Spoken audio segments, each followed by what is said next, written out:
ગુજરાત રાજ્યના અલગ અલગ શહેરોમાં ગરફોડ ચોરી કરનાર ઇટા આરોપીઓને રોકડા રૂપિયા 64,000ની મત્તાના મુદ્દામાલ સાથે મુંબઈ ખાતેથી પકડી પાડી કુલ 3 અનડિટેક્ટ ગુનાઓ ડિટેક્ટ કરતી ઉધના સર્વેલન્સ ટીમ સુરતના ઉધના પોલીસ સ્ટેશનના પોલીસ ઇન્સ્પેક્ટર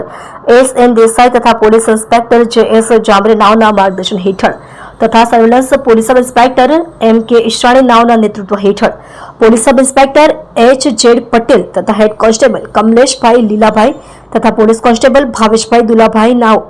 તથા પોલીસ કોન્સ્ટેબલ નાગેન્દ્રસિંહ રાજેન્દ્રસિંહ નાઓએ બનાવવાળી જગ્યાના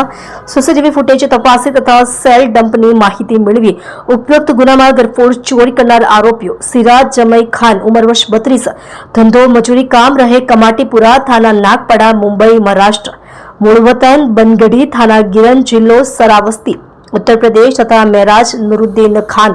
उम्र वर्ष 28 धंधो मजूरी काम रहे डोंगरी थाना डोंगरी मुंबई महाराष्ट्र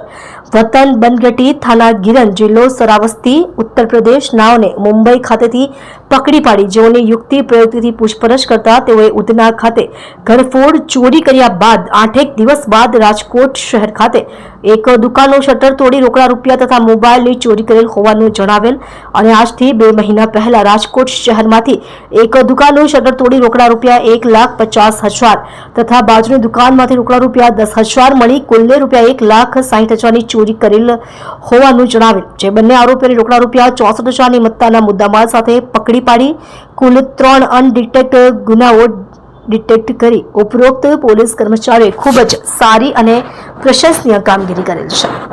તમે જોઈ રહ્યા છો SD ન્યૂઝ ચેનલ ફેઝર શેખની સાથે।